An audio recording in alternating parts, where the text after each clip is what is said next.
Hi hello welcome to Grace Ways channel. ನಾನಿವಾಗ ತುಂಬ ರುಚಿಯಾಗಿ ಇರುವಂತಹ ಆಡಿನ ತಲೆ ಕಾಲು ಸಾಂಬಾರನ್ನ ಮಾಡ್ತಾಯಿದ್ದೀನಿ.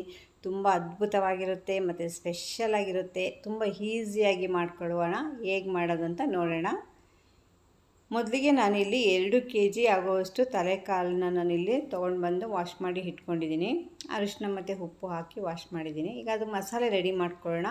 ಮೊದಲಿಗೆ ನಾನು ಇಲ್ಲಿ ಒಂದು 2ರಿಂದ 3 ಟೇಬಲ್ ಸ್ಪೂನ್ ಧನಿಯಾ ಪೌಡರ್, 4 ಟೇಬಲ್ ಸ್ಪೂನ್ ಖಾರದ ಪುಡಿ ಮತ್ತು ಒಂದು 1/4 ಕಪ್ಪಷ್ಟು ಶುಂಠಿ ಬೆಳ್ಳುಳ್ಳಿ, ಹಾಗೆಯೇ ಒಂದು 4 ಒಣ ಮೆಣಸಿನ್ಕಾಯಿ ಮತ್ತು 3ರಿಂದ 4 ಪೀಸ್ ಚಕ್ಕೆ, ಒಂದು 3 ಪೀಸ್ ಲವಂಗ, 1 ಟೇಬಲ್ ಸ್ಪೂನಷ್ಟು ಅರಿಶಿನ ಪುಡಿ ಹಾಕಿ ಚೆನ್ನಾಗಿ ಮಿಕ್ಸಿ ಮಾಡ್ಕೊಂಡಿದ್ದೀನಿ. ಈಗ ಮಸಾಲೆನ ನೋಡಿ ಈ ಥರ ನೈಸಾಗಿ ಮಿಕ್ಸಿ ಮಾಡಿಕೊಂಡು ಈಗ ಕುಕ್ಕರಲ್ಲಿ ಒಂದು 3 ಟೇಬಲ್ ಸ್ಪೂನಷ್ಟು ಎಣ್ಣೆನ ಹಾಕ್ಕೊಳ್ತಾ ಇದ್ದೀನಿ. ಅದಕ್ಕೆ ಒಂದು 2 ಈರುಳ್ಳಿ. ಈ ಈರುಳ್ಳಿನ ಈಗ ಸ್ವಲ್ಪ ಚೆನ್ನಾಗಿ ಫ್ರೈ ಮಾಡ್ಕೊಳ್ಳೋಣ.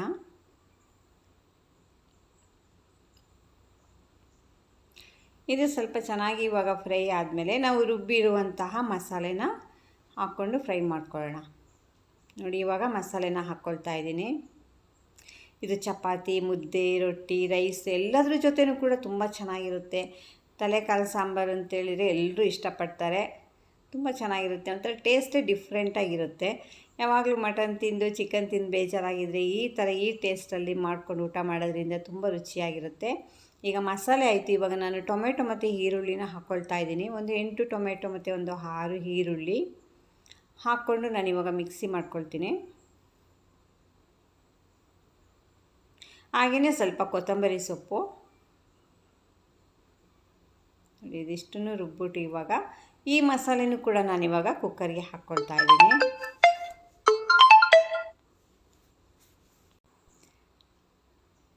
ಇಷ್ಟು ಮಸಾಲೆ ಹಾಕಿ ಇವಾಗ ಸ್ವಲ್ಪ ಚೆನ್ನಾಗಿ ಫ್ರೈ ಮಾಡಬೇಕು. ಒಂದು 4ರಿಂದ 5 ನಿಮಿಷ ಈ ಮಸಾಲೆ ಫ್ರೈ ಆಗಬೇಕು. ಮಸಾಲೆ ಎಷ್ಟು ಚೆನ್ನಾಗಿ ಫ್ರೈ ಆಗುತ್ತೋ ಅಷ್ಟು ಚೆನ್ನಾಗಿರುತ್ತೆ. ಹಾಗೆಯೇ 1 ಕಪ್ಪು ತೆಂಗಿನ ತುರಿ ಮತ್ತು 1 ಟೇಬಲ್ ಸ್ಪೂನಷ್ಟು ನಾನು ಇಲ್ಲಿ ಇದು ಸೀಡ್ಸ್ನ ಹಾಕ್ತೀನಿ. ಪಪ್ಪಿ ಸೀಡ್ಸ್ ಅಂತೇಳಿದ್ರೆ ಗಸಗಸೆನ ಹಾಕ್ಕೊಂಡು ಅದನ್ನು ಕೂಡ ಮಿಕ್ಸಿ ಮಾಡ್ಕೊಳ್ತಾ ಇದ್ದೀನಿ. ಈಗ ಮಸಾಲೆ ಎಲ್ಲ ಫ್ರೈ ಆಗ್ತಾ ಇದೆ. ಈ ಮಸಾಲೆ ಚೆನ್ನಾಗಿ ಫ್ರೈ ಆಗಿದ ಮೇಲೆ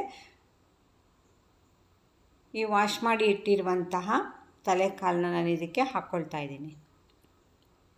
ನೋಡಿ ತುಂಬ ಚೆನ್ನಾಗಿ ಕ್ಲೀನಾಗಿ ವಾಶ್ ಮಾಡಿ ಇಟ್ಟಿದ್ದೀವಿ. ಒಂದೊಂದು ಪೀಸನ್ನು ಅಷ್ಟು ನೀಟಾಗಿ ವಾಶ್ ಆಗಿದೆ.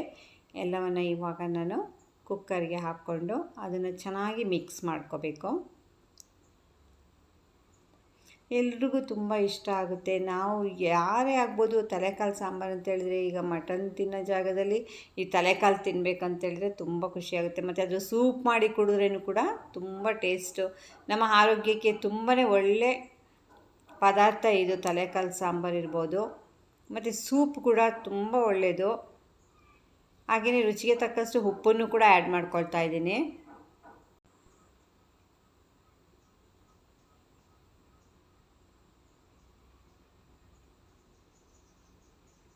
ಇವಾಗ ಚೆನ್ನಾಗಿ ಮಿಕ್ಸ್ ಮಾಡ್ಕೊಳ್ಳೋಣ.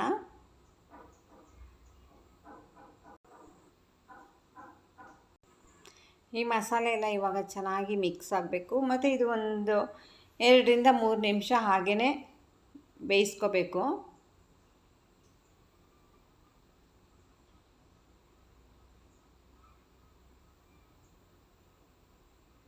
ತುಂಬ ಚೆನ್ನಾಗಿದೆ. ಹಾಗೆ ಇವಾಗ ರುಬ್ಬಿರುವಂತಹ ತೆಂಗಿನಕಾಯಿನೂ ಕೂಡ ಹಾಕ್ಕೊಳ್ಳೋಣ.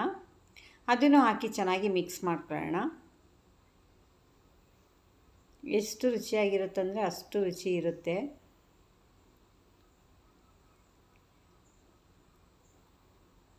ಈಗ ಎಲ್ಲವನ್ನು ಮಿಕ್ಸ್ ಮಾಡಿಕೊಂಡು ನಾವು ಅದು ಲಿಡ್ನ ಕ್ಲೋಸ್ ಮಾಡಿಬಿಟ್ಟು ವೆಯ್ಟ್ ಹಾಕ್ಬಿಡೋಣ. ಇದು ಬರೀ ಮೂಳೆ ಥರ ಇದ್ರೂ ಕೂಡ ಟೇಸ್ಟ್ ಅಷ್ಟೇ ಚೆನ್ನಾಗಿರುತ್ತೆ. ಯಾಕಂದರೆ ಎಲ್ಲ ಸೂಪ್ ಇಟ್ಕೊಂಡ್ಬಿಡುತ್ತೆ. ತಲೆ ಇರ್ಬೋದು ಮತ್ತು ಕಾಲುಗಳು, ನಾನು ಕಾಲುಗಳು ಜಾಸ್ತಿ ಹಾಕಿದ್ದೀನಿ. ಯಾಕೆಂತೇಳಿದ್ರೆ ಕಾಲಂದರೆ ಎಲ್ಲರೂ ಇಷ್ಟಪಡ್ತಾರಲ್ವ, ಅದಕ್ಕೋಸ್ಕರ ಕಾಲುಗಳು ಸ್ವಲ್ಪ ಜಾಸ್ತಿ ತೊಗೊಂಡಿದ್ದೀನಿ. ಇದು ಇಡ್ಲಿಗೂ ಕೂಡ ಒಳ್ಳೆ ಮ್ಯಾಚಿಂಗ್ ಇರುತ್ತೆ. ಇವಾಗ ಚೆನ್ನಾಗಿ ಕುದೀತಾ ಇದೆ. ಈಗ ಮಸಾಲೆನೂ ಕೂಡ ಆ ಮಟನ್ಗೆ ಚೆನ್ನಾಗಿ ಹಿಡಿತಾ ಇದೆ. ಇವಾಗ ನಾವು ಇದನ್ನು ಕ್ಲೋಸ್ ಮಾಡೋಣ.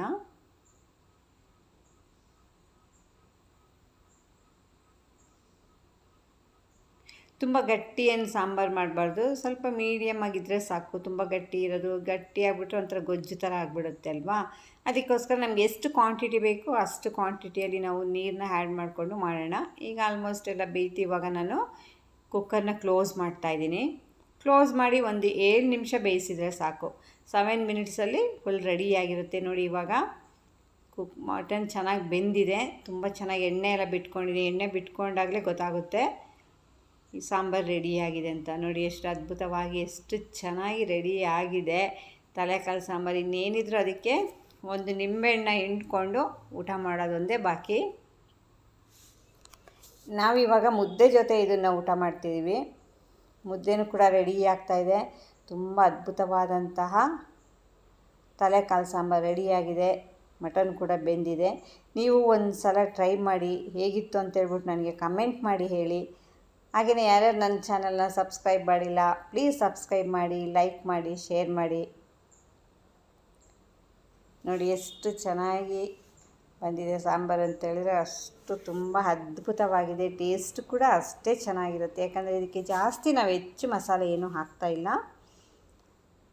ಎಲ್ಲವನ್ನು ಸ್ವಲ್ಪ ಸ್ವಲ್ಪ ಹಾಕಿ ಮಾಡಿರೋದ್ರಿಂದ ತುಂಬ ಚೆನ್ನಾಗಿರುತ್ತೆ.